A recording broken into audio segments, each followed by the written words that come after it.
Wait for it. Wait for it. And we're live. Hey, all you crazy sci-fi and fantasy fans. It's time for your daily dose of shenanigans over here at the Blasters and Blades podcast. Just a couple of nerdy veterans, one stabby chaos coordinator, and one chief shenanigator geeking out over our science fiction passions and fantastical fantasies. A place where magic is king, the sky is the limit, and space is the place. We are the podcast that puts the fun in dysfunction. So without further ado, we're going to let our guest, Mr. Kevin Pettway, introduce himself to our listeners and viewers at home. Hi there, everybody. I'm Kevin Pettway. I write humorous fantasy.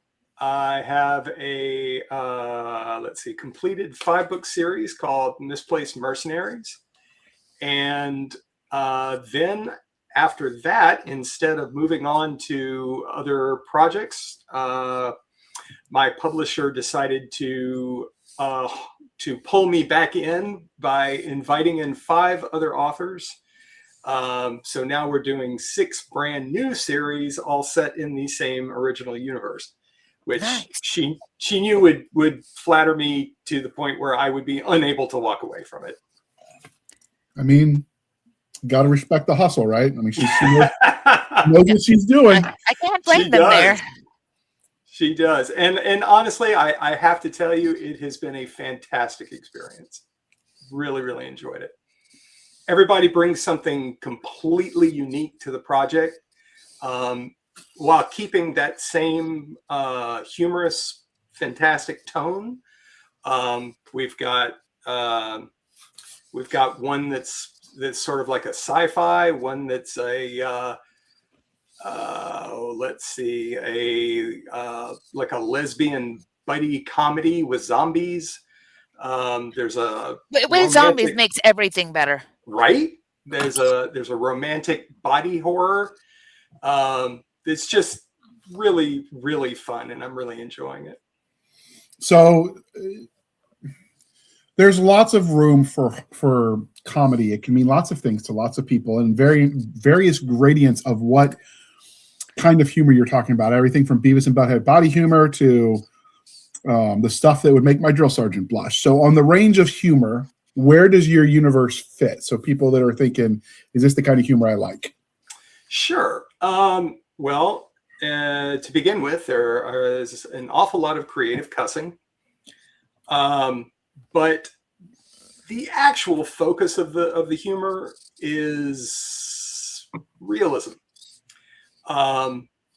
If you were in a field and a dragon the size of a Greyhound bus was charging you, breathing flames with, claws the size of knives, you wouldn't draw a sword and charge it. You'd run away. And there is inherent humor in that situation. And I really enjoy the new breed of fantasy that's out there, but a lot of it's really grim. And I felt like I wanted something that would be more lighthearted, that would make you happy for having read it when you got to the end, that wouldn't weigh on you, and that would just be entertaining and enjoyable, and a little bit of a break from day-to-day life. Okay. Nice. And that's the overall universe. We're going to talk specifically about the series that launched 1,000 series in a few minutes, but I just wanted to, since we mentioned humor and that you wrote humor, I kind of thought it was worth looking at what kind of humor that would be. I have written humor before. Move on to the other stuff, because I have questions that I want to ask him, and I have to wait till the second part. I was going to say I've written humor before, but mine was not the kind I'd let my mother read, and I have to say it's a lot harder than people think to try to be intentionally funny. It's one thing to get off the cuff in a bar, but it's quite another to do it on purpose and write it down. So for me, the struggle is to not be funny. I have written horror novels, or not novels, short stories. I've written horror stories, mysteries, you name it, and I can't keep it out of there. It just creeps in regardless. And I've been told that exactly what you just said, that it is difficult. And I think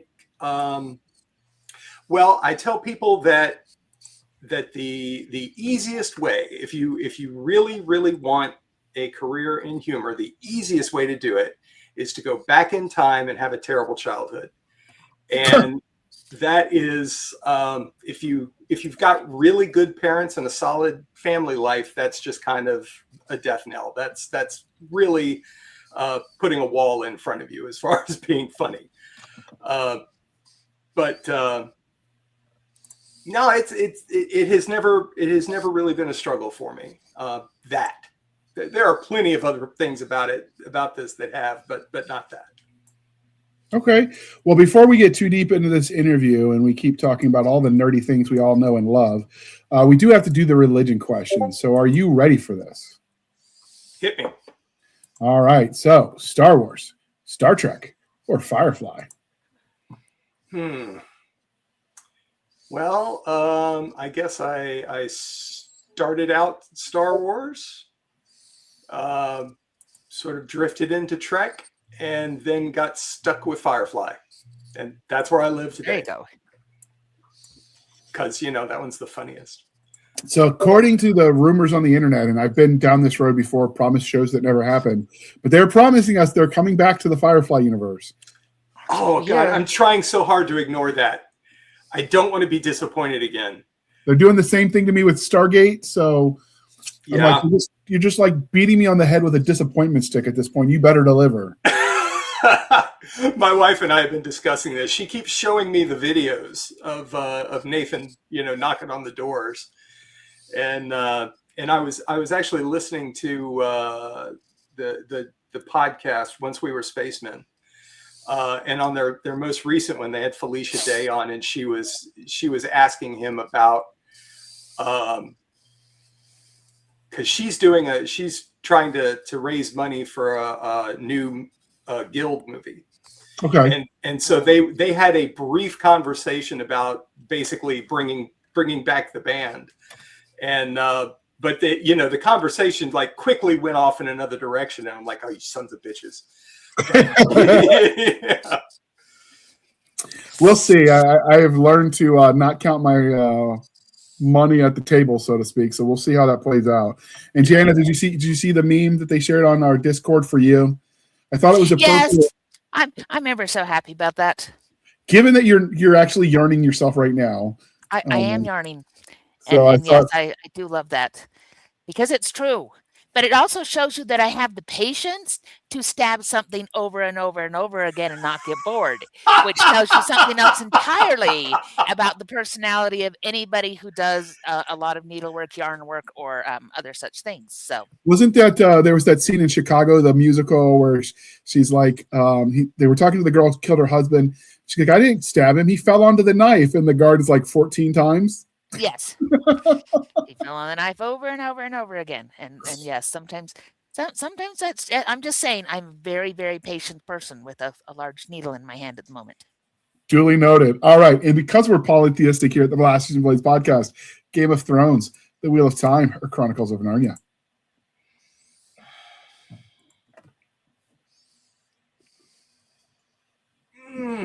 Gosh, that's hard. I'm gonna say Narnia. Okay.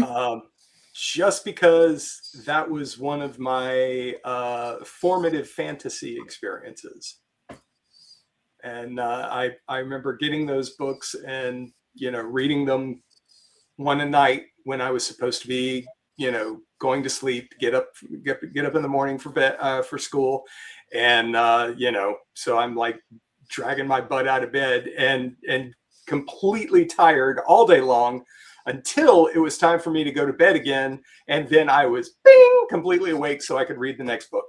Oh yes, all readers, well, okay, not all, but many readers have that same experience. My kid's been doing that, where she's like, well, I get so tired during the day, and then I go and settle down and there's a book right there, and how can I not pick it up and read just one more 27 chapters? Couldn't possibly answer that question. I understand. But you still have to go to school. Absolutely. So one of the crying shames of adulthood is we stop asking each other the important questions. So thanks to the generosity of our sponsors, we are bringing that back. And I'm going to ask you, Kevin, what's your favorite dinosaur? Oh gosh. Wow, I would really love to have like some super clever answer to that, but I don't. My brother is much better with dinosaurs. So I am just going to say Diplodocus, Oh, nice. just because they're pretty placid, and or at least that was the theory, and that's kind of I'm not. I confine all of my major violence to the page. Mm-hmm. Yeah, there you go. I love it. Okay. All right. That is an acceptable answer. It isn't one we get all the time, which is also a plus. But I'm digging it. All right. One of the things we like to tell everyone, just so they're aware, is we are civilized human beings here at the Boston Blaze podcast. We are no longer knuckle-dragging troglodytes. So we're going to ask you, sir, coffee or tea, and how do you take it? Coffee, decaf, cream, and fake sugar. Because I am also diabetic, so I can't have the real sugar or the caffeine anymore, but I still love the taste. I was about to blast the big heresy sign across the screen, but you got a medical excuse, so I'm going to have to. You do what you got to do. He has reasons. Not dying is good. Not dying is good. I'm not gonna shame you for for not believing this the same way I do, but no, it's we have a wonderful little coffee place that's about a 10-minute walk from the house, and that's a couple of times a week we'll head down there in the early morning. That is cool. I need to find that. Unfortunately, I live in a major suburb, so we're saturated with Starbucks everywhere. And they went away from like making the inside comfortable enough that you'd want to hang out. And at that point in time, it's just an overpriced McDonald's coffee. So why bother? Yeah. There was a time. Sorry. Go. There was a time when Starbucks was all I would drink. And then this place opened up and they roast everything there. So it's fresh and they don't have to over roast it like Starbucks does. Yep. To be, for preservative. So some of the over roasting is also to compensate for poor quality beans. Not surprised. I was a black apron barista when I was in college, which means I went through all their fancy pinky hoity-toity Starbucks barista stuff. So I am aware. I was trained to be a coffee snob. In the most literal sense. I mean, I still love coffee. I just at this point, when you've tasted stuff like you're talking about with that coffee shop where they roast it on site and it's fresh, you realize, oh, I'm not supposed to drown this in cream and sugar because it tastes so bad, and I just want caffeine. I can actually like the way it tastes. Yeah, and I like cream and sugar, but you're not doing it to hide the bad taste anymore either. So I'm with you. We have a local coffee shop. It's called Badass. It's a company out of Hawaii that has a location in Virginia Beach. But oh my goodness, it's a trip from where I live. Sometimes it's worth it if I'm going out to see my mom anyway, because it's near where she lives, but not often enough to justify at $4 a gallon for gas. Yeah, no kidding. But then again, I'm old enough. I remember when gas was less than $1 a gallon. So.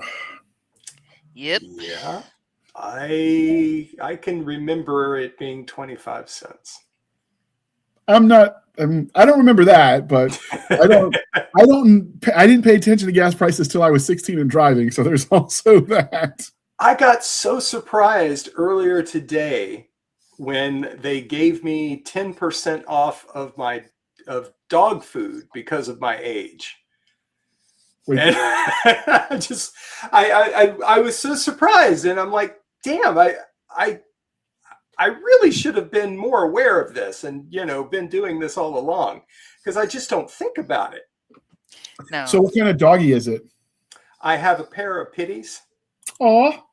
Yeah, they're wonderful. They're actually both here in the room. My favorite dog growing up was a pit bull. He was the stupidest but most adorable dog you'd ever want to meet. Nice. So he couldn't quite figure out going down the stairs. Somehow he ended up running into the wall at the end of the stairs every single time. But it was still adorable. So well, my dogs are named Jane and River. Okay. And River is over there on the sofa, just passed out of sleep. She's just very calm and kind and sweet, and she's a little skittish, but she's very, very cool. And then Jane, who is he's a Staffordshire. Okay. We think we got him at the pound. He was born in the pound. He's a complete spaz, but he really wants to be a good boy, and he will do anything that you ask if you can just make him understand. He just can't do it for long. He will sit, he'll be good, and then he rockets off in another direction. Squirrel. Yeah, very much so. That is cool. I would have accepted Tarzan and Jane as names also when you started to say Jane. Tarzan would have been an acceptable alternate as well. Well, yeah, but Tarzan wasn't a member of the Firefly crew. This is true, but I mean, we there are universes that exist outside of Firefly, so I am told. So, all right. So, obviously, we're here to talk about your Misplaced Mercenary series. But before we do that, we want to talk about you as the nerdy creative type who does all the cool things. So, how did you get into speculative fiction? When I was probably 9, I'm gonna say my uncle gave me for my birthday a beautiful leather-bound copy of The Hobbit. Oh. And I read it was the very first thing that I'd ever read that I was genuinely sad when it was done. And I read that book so many times, but it really cemented the idea of fantasy for me, and I started seeking it out, and ended up with Michael Moorcock and Roger Zelazny. Love Zelazny, and then more recently I've been reading like a lot of Joe Abercrombie. Nice. And I've been told that my books are somewhere between Terry Pratchett and Joe Abercrombie, which I think is really funny because that's like, but so that's where that started. So if you like Joe Abercrombie, does that mean you like grimdark? Well, yeah, I do. Well, so I do think Abercrombie is funny. He's grimdark, but his characters are amazing. And he's really got a very wicked sense of humor that I really appreciate. Okay. That's acceptable. You had just mentioned that you wanted humor that was funny that wasn't dark earlier. That's why I was. Mm-hmm. Oh yeah, but I do admit that I like that. I mean, I like a bunch of different styles, but when I was writing, I just needed something that was lighter. Right. Okay. I mean, that's like you said. There's no wrong answer. I've read some of Abercrombie's. It was too dark for me. I write to escape the demons, not to give myself more. Okay, I understand that. And like I said, the other problem with Joe Abercrombie, at least, is if you read them, I had trouble rooting for any of his characters because none of them were great people. I mean, it was such shades of gray. I have a problem with George R.R. Martin for that too. But like, I didn't like Nine Fingers, and I couldn't get into any of the characters in that. I wanted them all to die. And so I'm like, yeah, okay. So it's not for me, and that's not an insult to him. Like his prose are good. No, it's okay. No, it's kind of funny because to me, I had the opposite problem in that I was sort of rooting for everybody. But when I'm looking at those characters, what I'm rooting for is for them to find their humanity and to become better people. And he doesn't do that all the time. he is not afraid of a negative character arc. I mean, I like the story with Nine Fingers about the overcoming your berserk rage. Like, that's a real thing men have to deal with. So I didn't hate the concept of the character. It was just, in totality, it was just too much for me. It's too dark. But I know people that swear by it, that love it. I read it because one of my readers, one of my fans, sent me a copy. It's like, no, you have to read this, and we'll have a book discussion. And then if you hate it, you don't have to read book 2. I'm like, okay. And so it was everything I thought it would be, but the prose are good. I mean, he's got skill. Yeah. I don't assume just because it came out of Trad Pub that it's necessarily well written prose, but his are. So. Did you ever expand your love of all things speculative fiction? It sounds like you focus primarily on fantasy. Is that correct? That's what I've had the most success with. I've got a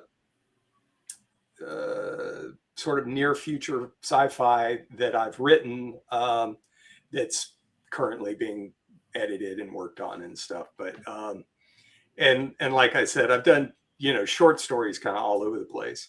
I was asking more about what you like to consume as a consumer at this point. Consume. But it's good to know you've got the series. We'll have you come back for. I really like ghost stories. Okay. I really like mysteries.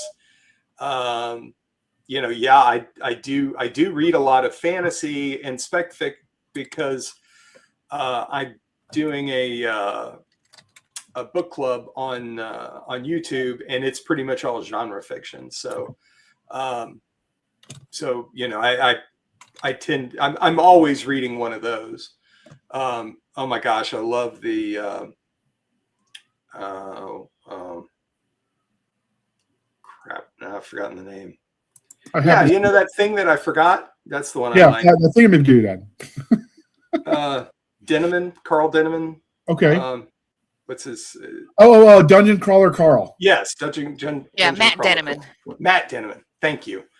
Just fell right out of my head as soon as I. Carl's the series name, so I can see how you married those two together. I'm sitting here thinking, that book, and it's got the book and that thing, and it's going to be on Netflix, and that was as much as I could come up with because I was trying to conjure that name. But yeah, I really love those. I'm kind of all over the map on that sort of thing. That fits. You grew up in. Go ahead. Oh, I was just going to say that any kind of entertainment or book or movie or whatever, you can always find wonderful bits and pieces that you can steal and cobble together and sort of paint over and put into your own work. Okay. Yeah, that's definitely true. That you can find, but we also, all of us here, were readers before the ebook revolution of what Jana, when did those start coming out? What, 2010, 2015, somewhere around there? The earliest one was 2008. There was some futzing about with it around 2005, but the earliest Kindle started coming out, that was Christmas of 2008. And that kind of launched things. By about 2012 was when it really started getting traction, and we've been doomed ever since. Well, the reason I asked that was because once people could dive into a niche, they didn't have to leave.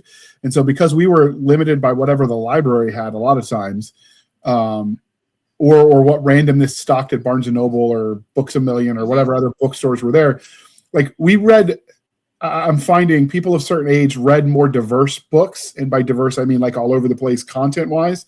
Than people that came about after the ebook revolution, because they can narrow down to the one thing they like and then find a million more like it, and more power to them. But it definitely affects, I think, how you view things creatively, right? Because you're more broadly read. It was so nice the way you said of a certain age. But you're right. Anybody that read before 2012 would be of that certain age. I grew up in the library. Because that was where my mom and I went for entertainment on a weekend, and yeah, you're right. You just you read all of the Dr. Seuss books, and then you start moving on, within your age category to more and more things, and then you start expanding out of your age category. So there was never any, like I said, when I got a hold of The Hobbit, I started paying more attention to fantasy, and I certainly read a bunch of it, but I never thought to confine myself to it. Yeah, I don't understand either, because there's cool stuff all over the place. Like for me, why? I mean, I can like chocolate cake and vanilla cake at the same time. Notice the fatty in me is going because I've restarted the diet and I'm doing really well, but my mind instantly goes to the desserts I'm not letting myself eat. It's Jana's fault because she talks about her cooking. It's really her fault. And It's not my fault. I'm reading War Master again because I want to get to the new books. And she writes a lot of food scenes. I think, I'm not much for trigger warnings. I'm like, we're adults, read what you want. I do think we need trigger warnings when people write like food scenes. It's like, do not read if you're on a diet. Do not read hungry. Something along those lines. Yep. I do have some food scenes in my book. On a scale of 0 to McDonald's, how badly is it going to screw my diet? Well, I don't. Gosh, 6. 0 to McDonald's. McDonald's, it's the top of the list. Are you kidding me? It's what popped into my head on the spur of the moment. Jeez, what would you have said? Well, 0 to pistachio ice cream on a nice little bed of chocolate shavings, and we had chocolate mousse at a restaurant around here for our anniversary. And when the waiter brought it out, he says, "This is so rich that we should have named it the Rockefeller Surprise." And holy crap, was that the most wonderful chocolate mousse ever? And he's right; it was very, very rich, but they'd put this orange shaved gelato with it. Okay. And so the orange would break through the chocolate. And so you found that you kept going back and eating more, even though with the richness, I could have eaten maybe 3 bites, but the breakdown of having the citrus in there as well meant we cleared out the bowl, and it was amazing. So if you're going to go from 0 to something, go 0 to chocolate mousse. So first off, I went there for 2 reasons. One, because we're recording this on the 10th, even though you're listening on the 23rd. And because of that, it's all over the internet right now. The burger mogging, they're calling it, which I didn't know mog was a word until this started. But the McDonald's CEO goes on and he's trying to sell his new burger, and he looks like a Zuckerberg robot when he's taking the tiniest little bite ever. And it's like, it is clear he does not eat his own product. And it was very obvious in how badly that video was. And so, of course, you've got the Burger King CEO comes on and does the mocking video where he takes a huge bite. I doubt either one of them live off their own product. I'm just waiting for Wendy's to get in because their Twitter handle guy is on fire. But it's been all over the place. So I was thinking McDonald's, but also because I watched Demolition Man while I was at the VA the other day because it was on the screen in the waiting room. And we all know that McDonald's won't be around much longer because Taco Bell is going to win the restaurant wars. No. No. Although if you watch the movie, like they're not exactly eating what we would think of as good as Taco Bell food. I don't know that I'd call it good, but it's food. So anyway, all right. Well, normally I would keep going about some of the nerdy pedigree stuff, but Jana has told me she wants to talk about these books because she did some prep work. So instead, we're going to pause for a moment while we shamelessly shill for the woman, and then we're going to come back and we're going to pimp the heck out of his books. Are you searching for an epic new fantasy book to read? Well, look no further. Try out Spring for Spears, where the fate of the Wolf Riders falls on an outcast. Astrid would give anything to be one of the Ulfsark, the fearless warriors who ride giant Amarak wolves. Like her ancestors, she yearns for the soul-deep bond with a wolf, the connection, the union, a chance to prove her worth and honor her mother's legacy. Yet, she's never heard the wolf song. And with each passing year, it's likely she never will. Except Astrid refuses to accept her fate. Then, an encounter with a nature spirit and a foreign princess dashes her last hope and changes everything. Will Astrid save a fragile peace and embrace her destiny? Or will her dreams of the wolf song fade to distant lands? Join Astrid and friends on a thrilling new fantasy adventure in A Spring for Spears, the first novel in the Wolfsong Saga, a series by best-selling, award-winning authors Katie Cross and Derek Allen Sidaway. All right. Thank you for sticking with us through that commercial interlude. And with that, let's get into talking about the books that brought us here. The Misplaced Mercenaries Series. Now, we are going to, dear listener, focus on book one because we want this episode to be evergreen. But the series, the first series is done at 5 books. So we're going to talk about the series. So you're not going to be left hanging with Rothfuss endings that aren't endings. When did he become well, anyway, we'll be nice. And with that, so where did you get, this is the first book. And as we talk, I'll flip through some of the other covers. I do like the simplicity. I'm digging the cover. But where did you come up with the concept that is the Misplaced Mercenaries? Years after I wrote the first book, I sat down with my wife and I said, "Hey, I watched this movie when I was a kid, and I really want you to see it." And it was a lot of fun for me. And we sat down and we watched it, and she enjoyed it, and I realized it was my inspiration for this series, and it was Butch Cassidy and the Sundance Kid. Nice. And the relationship between the two primary characters is sort of similar to Butch and Sundance. There's sort of a hole in the wall gang, and it's, of course, it's very fantasy and with fantasy tropes, but they're not all that different from Western tropes. And it really shocked the hell out of me when I realized I had done that, because I had not seen that movie since I was 10 or younger, and absolutely loved it when I did, but I didn't realize how much of it had stuck to me, stuck to the inside of my head. So that was, I think that was where the part of that inspiration came from. The other thing is, like I was saying, I really, really like Roger Zelazny's work, and just the this is not really terribly interesting to readers, but the way that he crafted his books, the way that he crafted his characters, and that sort of thing, where it was very easy for me to understand and to work with. Okay. All right. So did you expect that it would become this popular enough that your publisher is like, hey, we want more? Oh, God, no. No, never had any idea of that at all. As a matter of fact, so I went to a writers' conference, and at the conference they have the big main room where you keep returning to, and everybody goes and sits down, and you keep listening, like the keynotes and stuff like that.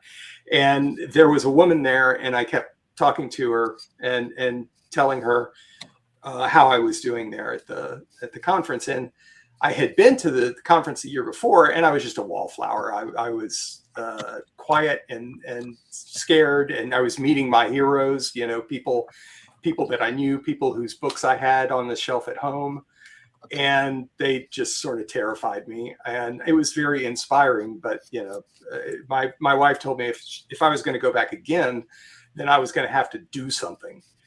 And so I committed to it, and I said, okay, I'm going to run towards all of the things that scare the hell out of me. And so I stuck out my hand, and I said hi to everybody, and I introduced myself, and I told them about the work, and listened to them talk about their experiences. And I kept coming back and talking to this woman in the main hall. And I did first pages readings and critique groups and all sorts of things. And I was getting a lot of positive response. And I was telling her about it. And so third day of the conference, she says, that sounds really great. Would you mind sending me your manuscript? And I said, well, yeah, but who are you? Because, I knew she had a kid that was like in a horse jumping contest or something like that. And that was like, all I really knew about her. I knew her name, and she was the acquisitions editor for a small publishing company. And so I sent her the manuscript, and she calls me back a week later, and she says that she had been planning on leaving that publishing company sometime within the next 2 years. But after she read my manuscript, she wanted to leave now because she didn't want the other publishing company to get my book, and she was going to start her own company. And so I was the very first book for Cursed Dragon Ship Publishing, which, again, hugely flattering. That's what she does to me. And so yeah, I don't remember what your original question was. Hope that answered it. Well, it's where the concept of the whole thing came. So I think we're 3/4 of the way there. Yeah, no, he answered, and then I followed up by asking him if he was shocked at the reception from his publisher. Yeah. So Jana, yes, entirely. Do you want to ask him the question, Jana? The mom question? Should I ask the mom question? It's time for the ask me the mom question. It's time for the mom question. We always have the mom question because, as our listeners know, I have teenage children and I have adult children. I have other people in my life that I give books to because that's what I do. So when we're looking at kind of content and themes, about what age group is this appropriate for? Is this something that is teen friendly or something we should hang on to until they're a little bit older? I have two answers for this question. The first is that if I knew nothing about anybody, I would feel entirely comfortable putting this in the hands of a 14-year-old. Cool. There is a lot of swearing and a lot of, fantasy violence, but there's no real sex scenes to speak of. The closest you get is a married couple, and he, lays down in bed behind her and grabs her boob. So that's that is my first response. The second response is that it depends on how exceptional your child is. If your child is really an amazing, intelligent, exceptional kid, then any age is fine. And while that does sound flip, I have had people read the book and give it to their 9-year-old daughter and not think twice about it. Okay. I was reading books like this when I was, that age, or maybe slightly older, but it's really mostly just, good fun. It's not.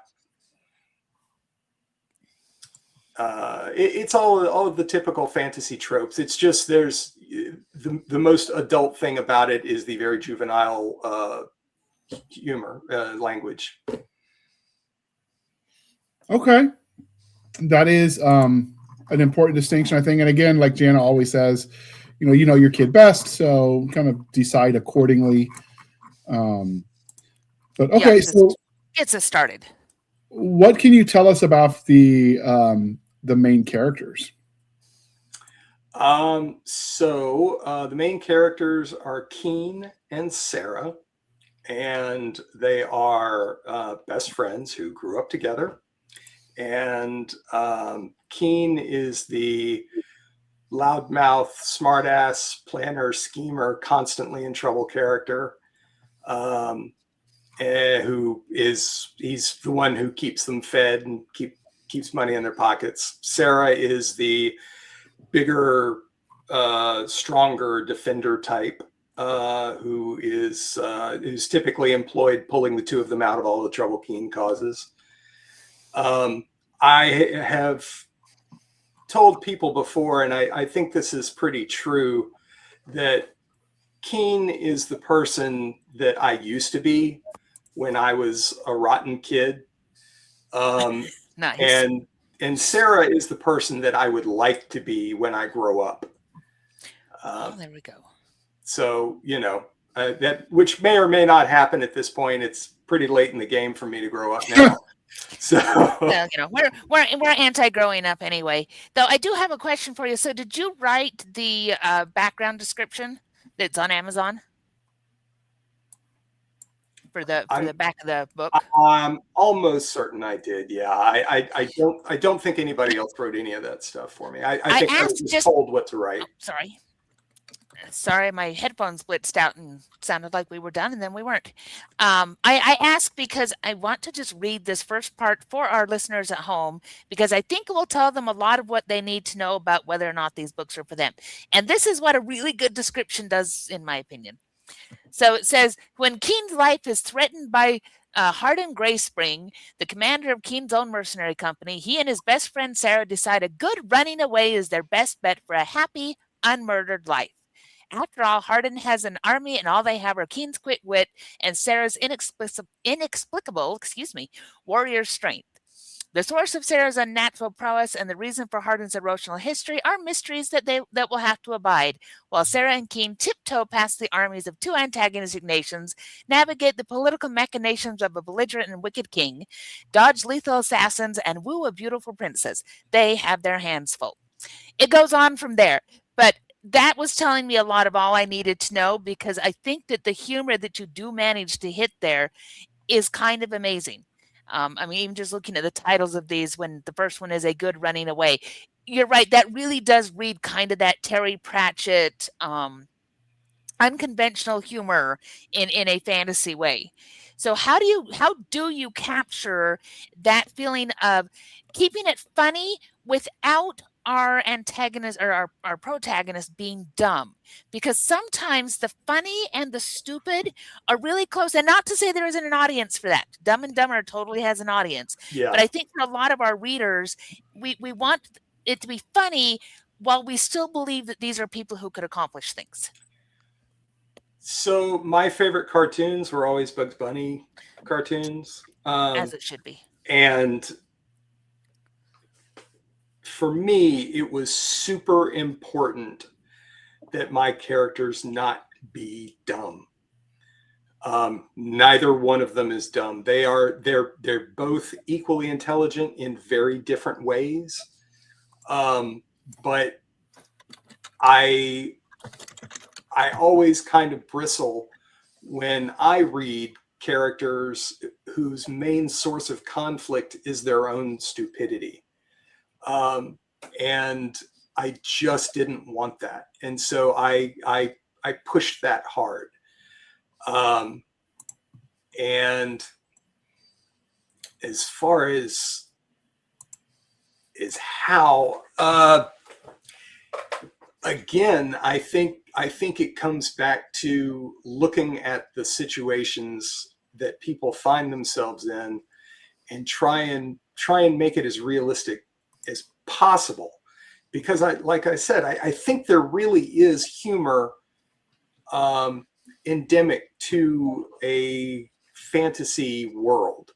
Mm-hmm. There's a lot of assumptions that we operate under in a typical fantasy world about how people are going to act. And if you just take those assumptions away and say, well, this is a real person, how would a real person behave in a situation like this? I find a lot of humor there, and they don't have to be stupid. They don't have to be ridiculous. They can be really smart with solid motivations and still be funny as hell.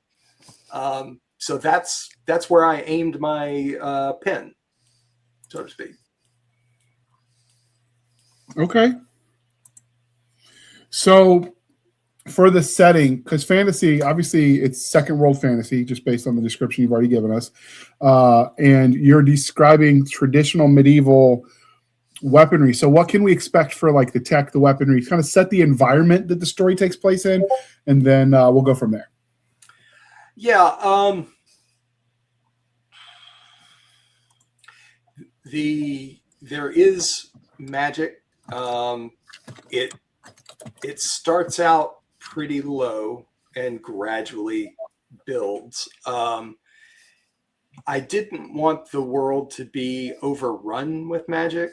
And so, you know, there are, while there are sorcerers in the world, there's like a dozen.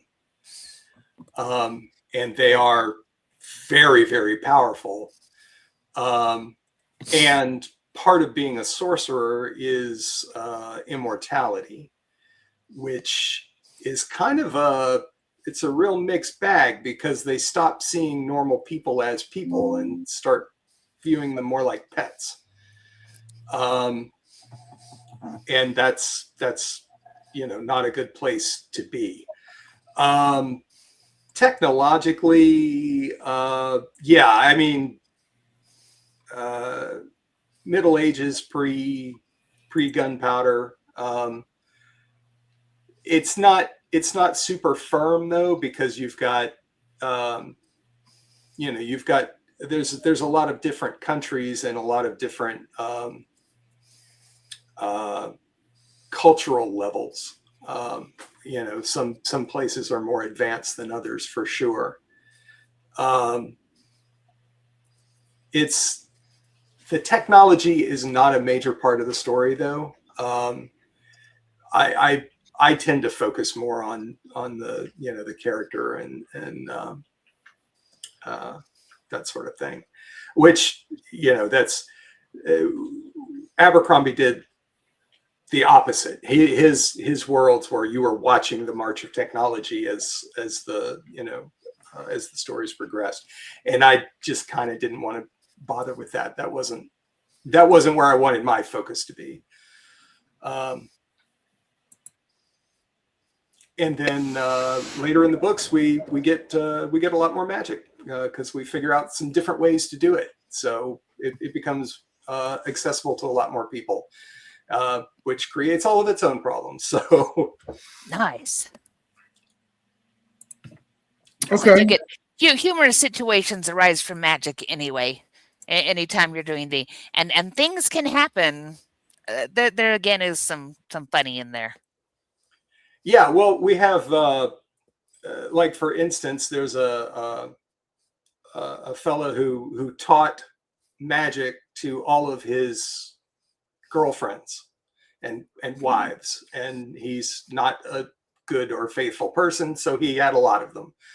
And we came back later to discover that one of his exes, her magical talent that she had developed was the ability to create people.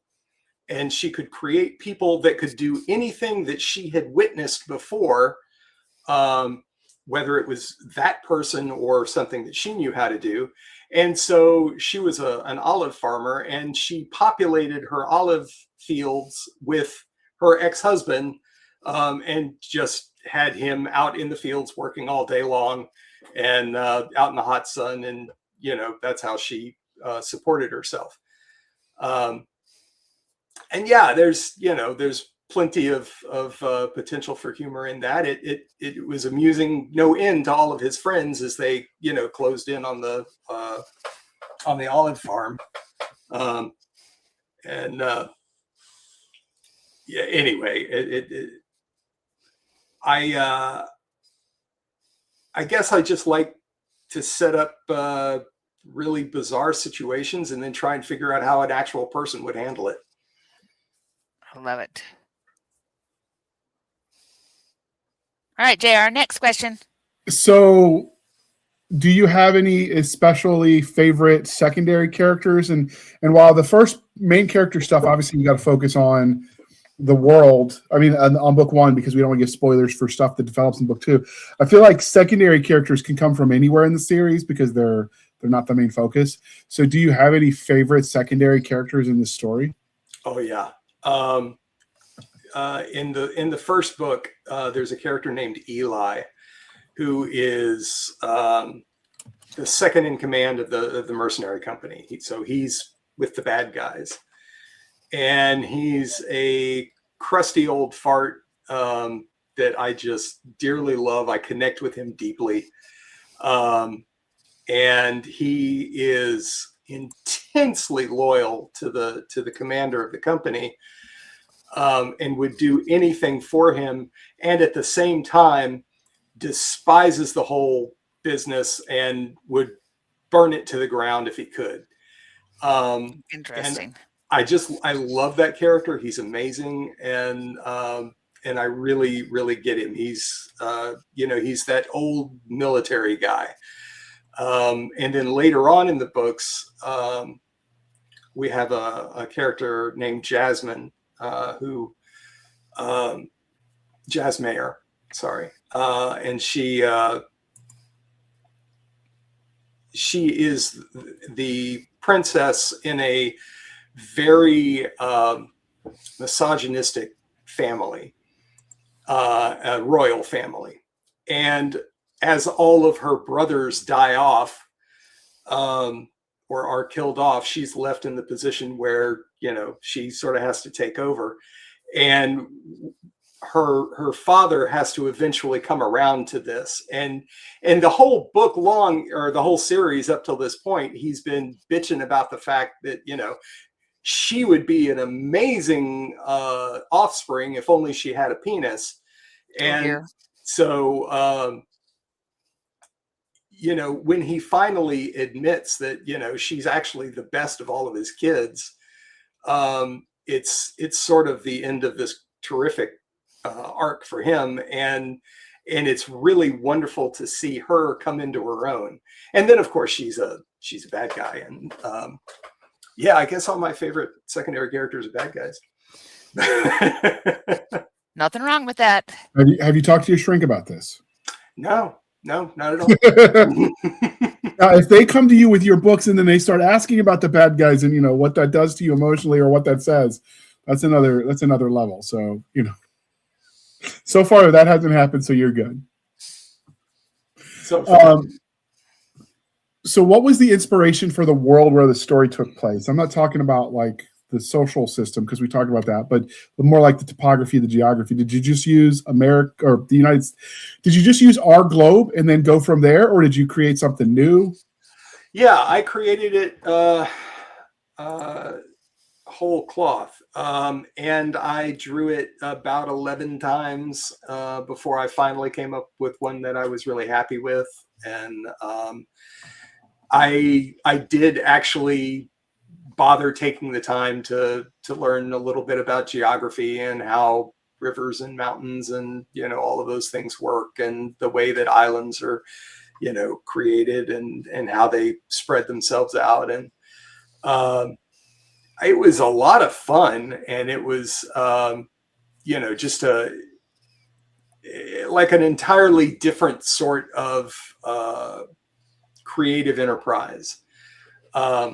When I'm working on a new book and I'm creating that world Bible, I give myself a month, and that's by the end of the month, I just shut it down and I say, okay, time to start writing the book, because otherwise I'll just keep going, forever. Because it's so fun to play. World builder's disease is very real. Yeah, barely.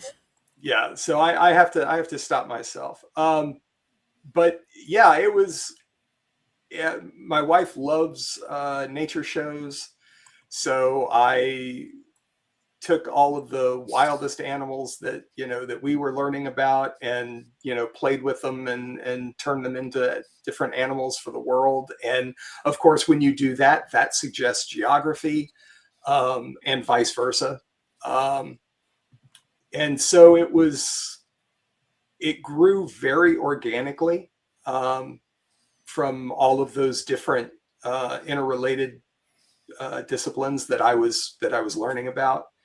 And really, I just had as much fun with it as I possibly could, and just let it kind of go on its own. Sweet. A that mean that we get maps? Because Oh, maps yeah. are one of my very favorite fantasy things. Yeah, yeah. That's There's a big map. There's a map on the website, and it's in the front of every book. And I made a huge, it's like an 8 by 8 foot background that I put up behind my table at cons. That's just the map.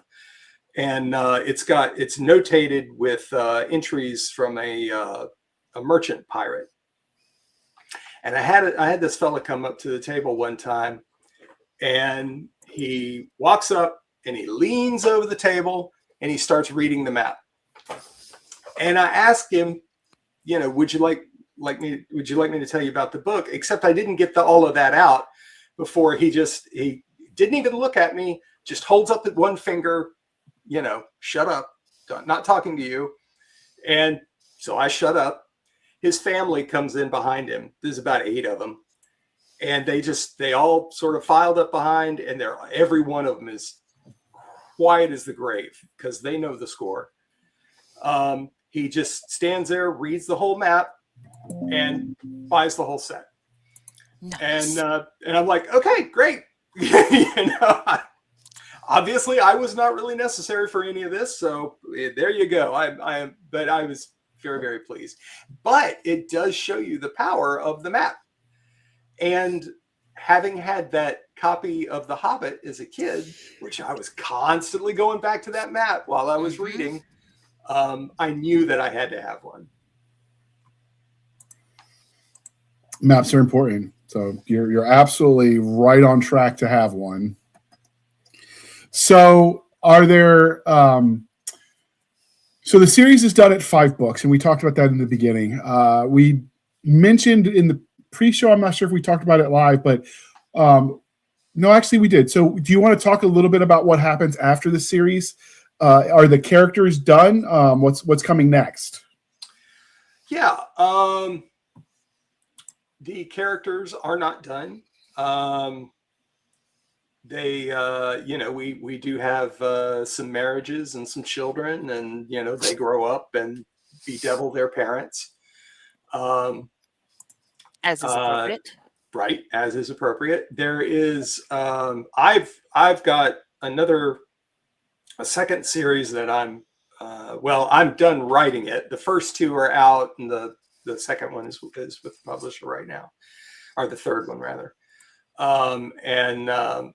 That is about a young woman named Masika, who, after the events of the first series, she is the daughter of a diplomat and goes and visits the nation, which the evil nation that gets defeated.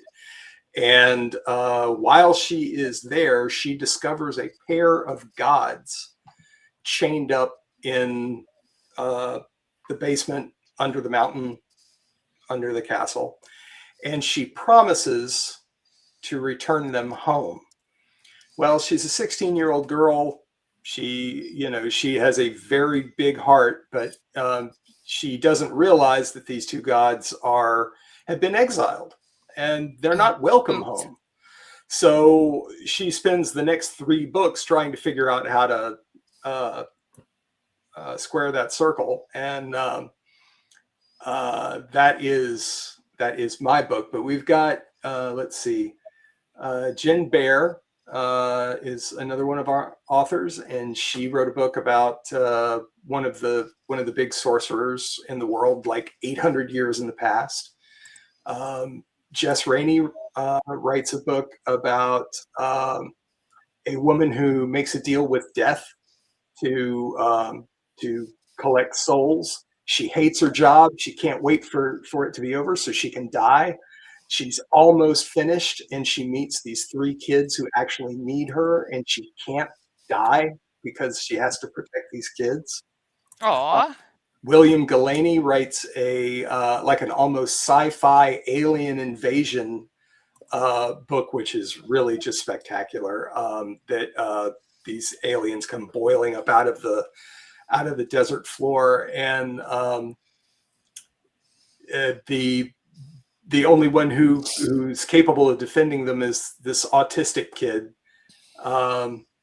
Let's see, Chelsea Smith is the one that I was telling you about that did the lesbian buddy comedy with zombies, which is about a bar in a swamp. And then Ethan Cooper writes the romantic body horror movie book, which is really it's a really out there concept, and he does such a good job handling it. It's a really terrific book. All things I would never have come up with. So I'm super happy that I got to work with all these people, all set in the same Misplaced Mercenaries universe. Okay. Was there anything about this series that we didn't cover that you really feel like we need to sell this to people? Let's see.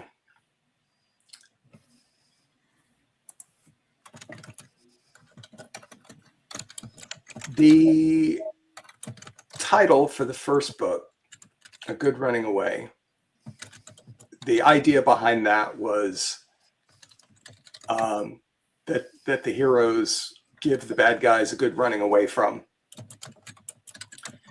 And in that book, there is a sort of offhanded comment that somebody makes that villains kill people, heroes kill everybody.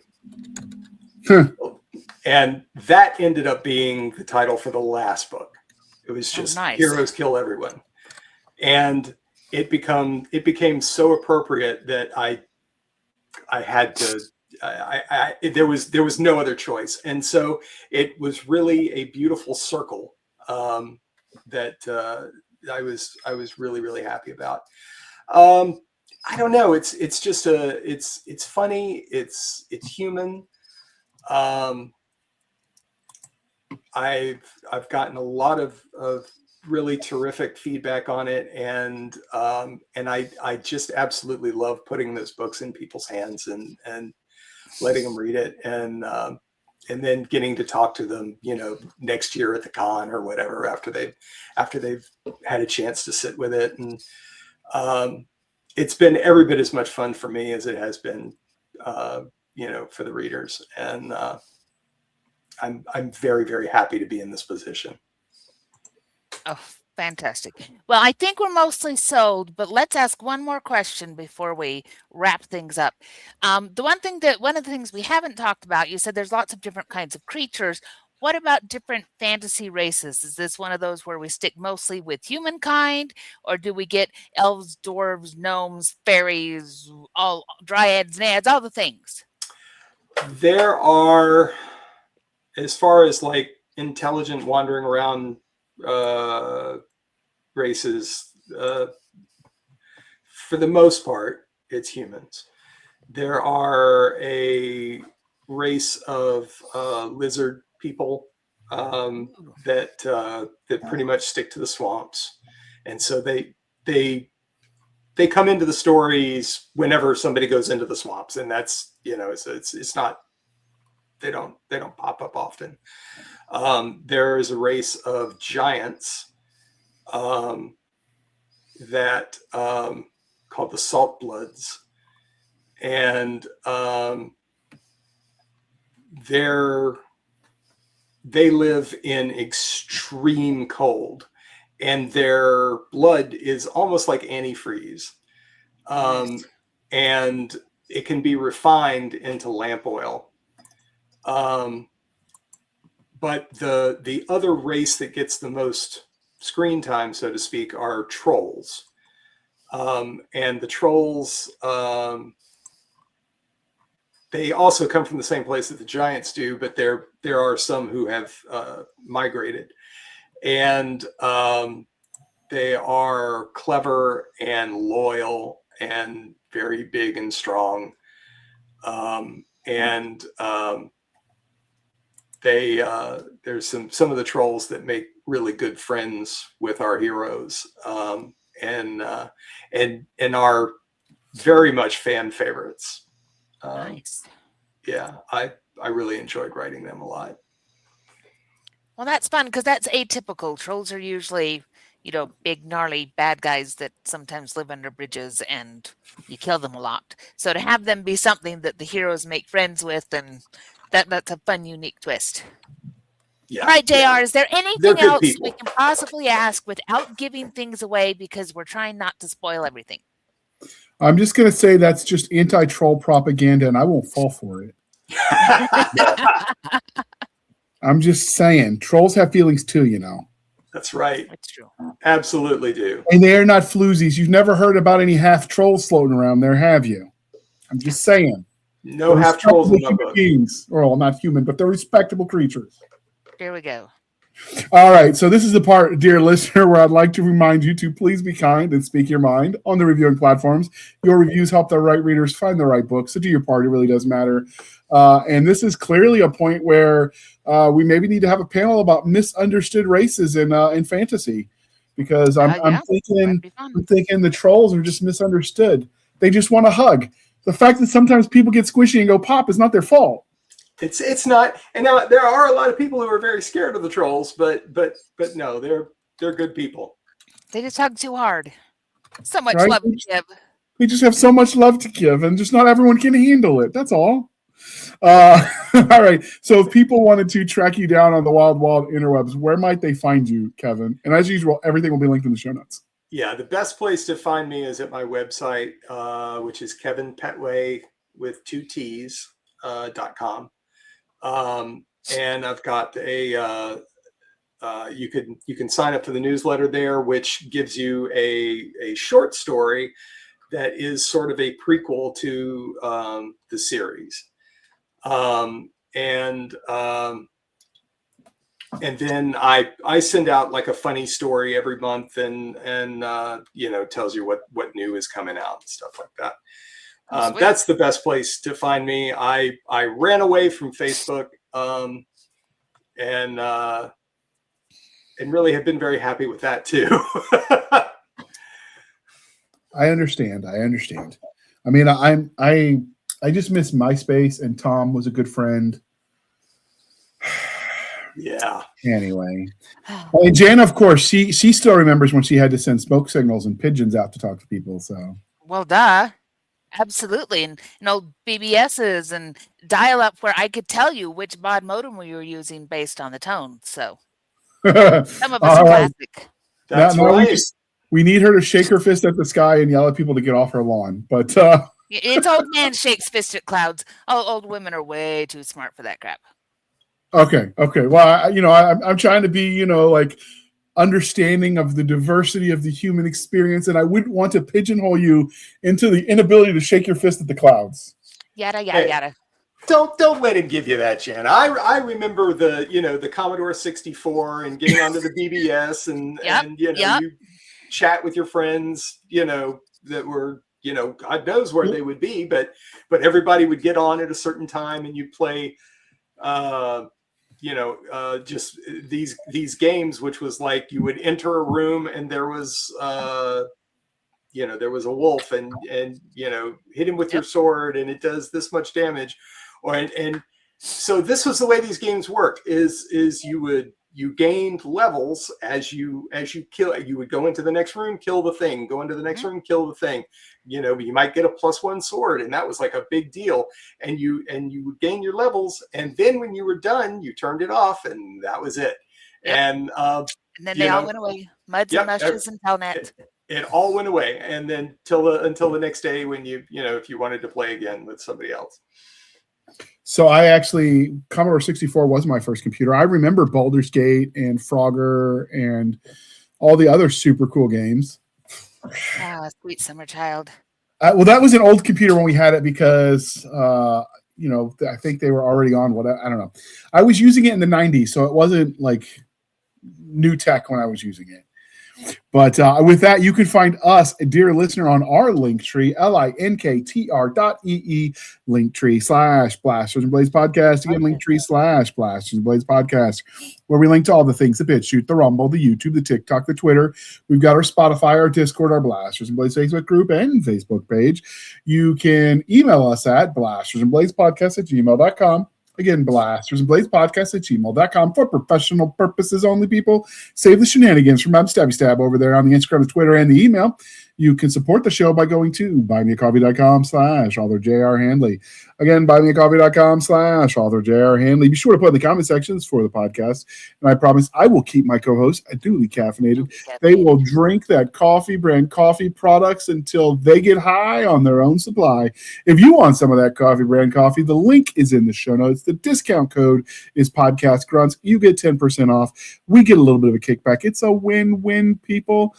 And on top of that, if you want to support the show, you can also support us by going to our sponsors linked in the show notes and giving them a whirl, because that helps get us out there as well. If it sounds like a book that you're interested in, click the link, give it a go, tell them the Blasters and Blades sent you. But before we wrap this up completely with the exit spiel, I realized we forgot something, Kevin. So in addition to your website, kevinpettway.com, you are active on your publisher's website where you do your book club and other stuff. You want to talk about that real quick, because we're going to link that in the show notes? Yeah. So it's Cursed Dragon Ship Publishing is the name of my publisher, and so on their website is curseddragonship.com. But they also have a Twitch and YouTube channel. And the last Friday of every month, we do a book club, which is, because it is a book club, it's full spoilers. So just let you know about that. But we already did Misplaced Mercenaries. We're finishing up with Jessie Sprague in her I don't remember the name of the series. She's got a really, really fun 3-book series, which actually reminded me of that Spring for Spears that you showed the ad for. Then next, I think we're doing Todd Fonestock. He's awesome. Yeah, he's terrific. He taught me how to sell my books at cons. He's an amazing person, really, really sweet guy. So that's them. They're on Facebook and Instagram and all the places. They're much better about the social networking than I am. I hate it. So a little bit of honesty never hurt anybody. That's my brand. So the Spring for Spears, I've always told people, it's like Dragon Riders with Pern, but cooler because it has wolves. It's Katie Cross, and she's just generally awesome. Yeah, I mean, you kind of love her and hate her because she's good at all the things. Oh, I hate that. Amazing. That's not right. Like, she does the audiobooks and the writing and all the other cool ad stuff. She's just, kind of a genius, and I'm kind of jealous. Yep, but she's way too sweet to hate, so. This is also true. Plus, she knows how to use power tools. We saw the video. So yeah. If I make her mad, they might never find my body. We are respectful of people with Of people that live in the high mountains where bodies go to disappear. It's true. It's, just called self-preservation. All right. With that, dear listener, I'd like to thank you for spending some of your precious time with us. For my crazy co-hosts, I am J.R. Handley, and this was the Blasters and Blades podcast. We'll be back next week at the same time, where we'll indulge our love of nerd culture, cheesy jokes, and all things that go boom. And with that, Jana, as I was wrapping this up, because we do the outro every time for my crazy co-hosts, yes. One of our listeners sent me a message via Facebook, and it's like, why do you keep saying you're crazy co-host? Aren't you the crazy one? So, of course, I've got to block her because, that's how you roll. That's how you lose friends. Right. Thank you for coming on, Kevin. This was fun. I'm definitely interested in this. I forgot to ask, audiobooks for these two? Yeah, there are audiobooks for Misplaced Mercenaries. Perfect. We don't have anything for the others yet. And they great narrator. By the third book, I really felt like he was doing a better job than I was, and it kind of pissed me off. But that's okay. That's a good problem to have. Yeah, sometimes they make you sound a lot better and smarter than you are. Right. So, okay. With that, we'd like to thank you for coming on, and we'll have you back again. And you, dear listener, we'll see you next time, same time. the usual. And with that, I'm going to Push hit the the end button, button. Frank. Push the button.